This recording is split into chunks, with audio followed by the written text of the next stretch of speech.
سلام،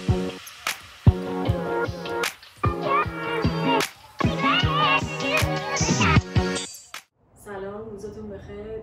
تصمیم گرفتم از این به بعد علاوه اینکه لباس‌ها رو تو تنم میپوشم بیام درباره‌شون توضیح بدم، درباره سایزشون، جنسشون توضیح بدم، چون توی پیج خیلی تو دایرکت از من سوال میکنن که مثلا چه سایزی پوشیدید، جنسش چیه، بخاطر اینکه خب همه که از من خرید نمیکنن. خیلیا میان سوال میکنن، از آنلاین شاپ خودشون خرید میکنن یا اینکه خودشون کشورهایی هستن که این برندها در دسترسشون هست و میتونن خرید بکنن. خب میان سوال میکنن که راحت تر تصمیم بگیرن برای سایز، یعنی دونه دونه هی نیان سوال بکنن.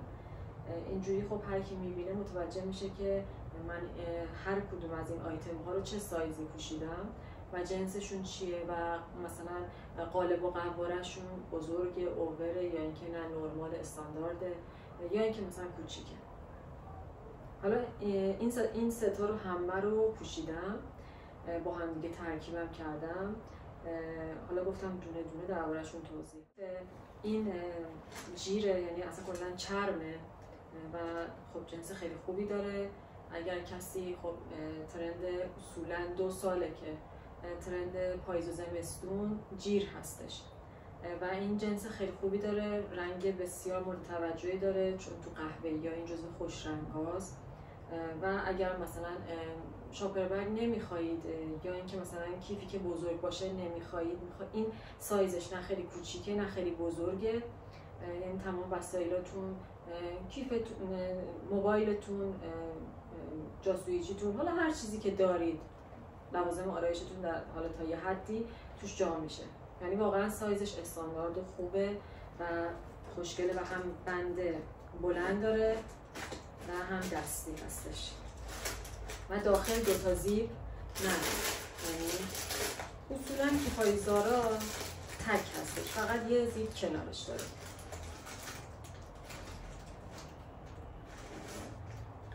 و قیمت ها هم اگه روش باشه میگم 4290 لیره. این کفش هم همینطور چرم هستش و بسیار نرمه،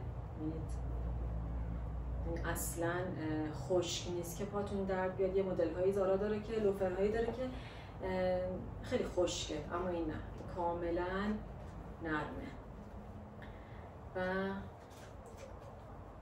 قیمتش 2990 و سایز هم استاندارد. یعنی من سایزم 38 هست تو برندهای ایندیتکس و این رو هم 38 پوشیدم و کاملا اندازه است، یعنی نه تنگ بود نه بزرگ بود، خیلی خوب بود. و این کت جیر که آستر نداره، خب اینو قبلا پوشیدم نشون دادم و بلند کمر داره و آستر نداره. وزنش خیلی خوبه، یعنی خیلی سنگین نیست، اذیت نمیکنه و ضخامتش هم مناسبه، یعنی خیلی هم ضخیم نیست که بخواد مثلا خیلی گرمتون بشه. آسترم نداره و من رو XS پوشیدم. در کل من بالا تنم XS هست و حتی بعضی مدل ها اکسترا XS اسمال مثلا اندازم میشه. این XS اندازم بود، یعنی بزرگم نبود، کاملا اندازم بود. و این لباس که از زیرش، این بافتی که سویتری که از زیرش ست کرده بودم، زرد کره‌ای، که حالا کاملا مناسب برای پاییز و زمستون. حتی به نظر من حتی تو تابستونم میشه اینا رو پوشید چون خیلی نازک هستن. اینم خیلی خوشگل بود که این همینایی که معرفی کردم رو با پولو شرت هایی که الان خیلی ترند شده هم میتونید بپوشید، خیلی خوشگل میشه. کت رو با همه شلوارها پوشیدم. این شلوار کراپلره که چندین سال تو همه برندها داره شارژ میشه و عرضه میشه. این یه مقداری به نسبت بقیه کراپلرها قدش کوتاه‌تر و مدلش جذب‌تر بود، یعنی حتی پایین پا هم دمپاش هم جذب‌تر بود. و سایزش سایزش رو هم من 36 پوشیدم، کاملا اندازه بود چون توش کش داره، کاملا اندازه بود. و اصولا هم من شلوار جین رو 36 میپوشم، یعنی حتی اونایی که کش نداره هم 36 میپوشم. اینم شاید 34 اندازم باشه، اما خب تو 36 به نظر من شیک‌تر بود. و این شلوار سفید خوشگل که تقریبا حالت دمپا داشت، حالا هم واید لگ هم یه کوچولو انگار دم پاش بازتر بود، این هم کش داره.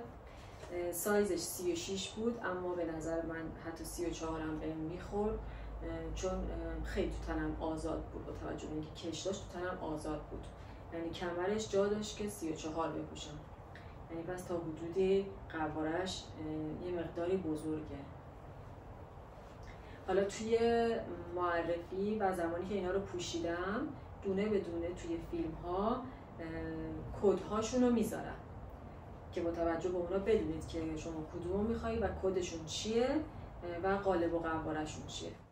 شلوار بعدی باز این هم حالت بوتکات داره، ولی بوتکاتی که یه مقداری آزادتره، یعنی خیلی جذب نیست. پشتش دوتا جیب داره و این هم تا حدودی کش داره، تا حدودی البته نه، کاملا کش داره. این هم سایزش 36ه، ولی 36ش خوب بود، یعنی نمیتونم بگم 34 اندازم میشد، 36ش اندازه بود و خوب بود. پس تا اینجا هر سه تا شلواری که پوشیدم کش داره توشون و سایزای سه تاشون هم 36ه.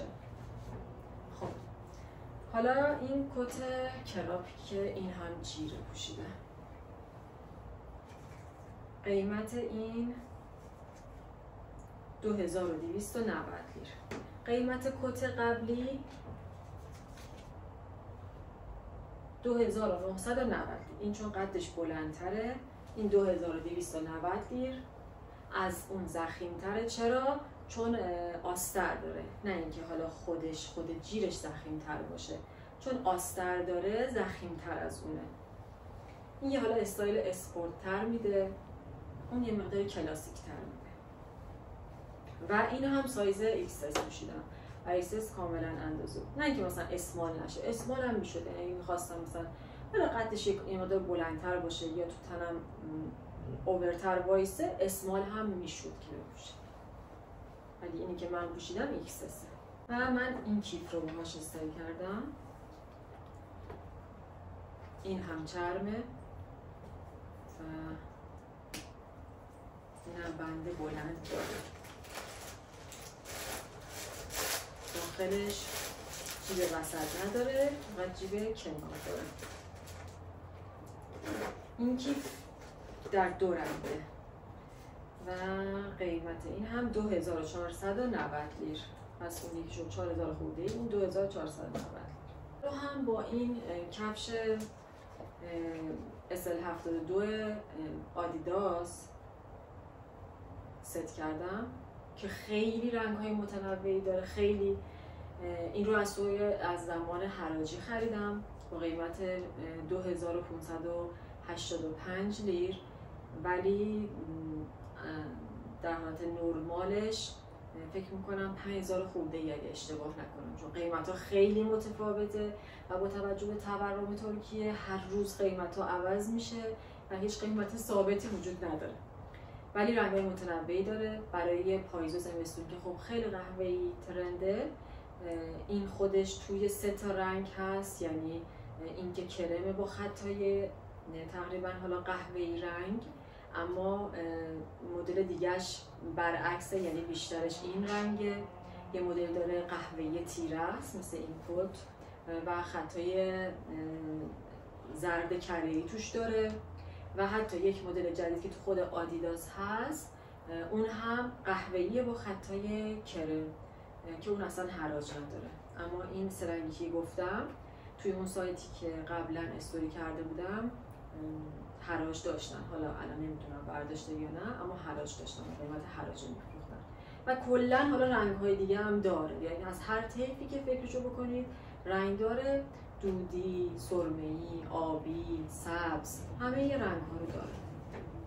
خب حالا پاشنه دار بود و این هم خوشگله، خودش ورنیه و این قسمتش حالت گل پاپیون کتون داره.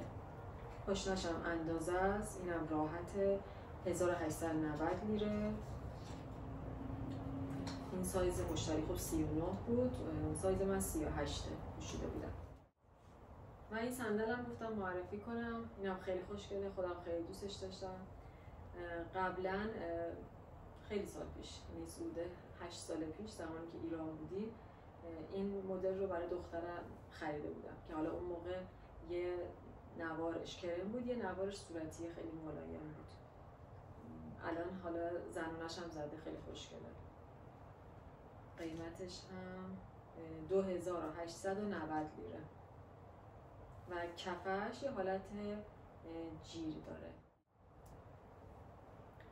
این دیگه کل آیتم هایی بود که من پوشیدم. 2 تا آیتم دیگه هم بود که شلوار جین آبی پررنگ بود که وایت لگ بود، توی فیلم قطعا هست، اونا موجود چون نبود الان موجود نیست، من دیگه معرفی نکردم. اون هم باز 36 پوشیده بودم. یه شلوار جین کرم بود که اونم باز کراه بود مثل این، برای منگو بود، اون هم باز 36 بود که توش کش داشت، اون هم 36 بود. اون هم الان توی منگو هست، اتفاقا همون رنگی که من پوشیدم حراج داره، یه رنگ یه پرده تیره ترش حراج ندارم، اون رنگی که من پوشیدم حراج داره. اگه میخواید خرید کنید الان وقتشه، تا وقتی که سایزاش ناقص نشد. امیدوارم که از این معرفی لذت برده باشید و هر سوالی که داشتید توی این توضیحات جوابش بوده باشه. و اگر این مدل فیلم ها رو میپسندید حتما لایک کنید و پیج ما رو برای دوستانتون بفرستید و کانال یوتیوب ما رو سابسکرایب کنید. خیلی لذت بردیم از اینکه در کنار ما بودید. امیدوارم که فیلم های بیشتری رو براتون بتونیم تهیه کنیم. خداحافظ.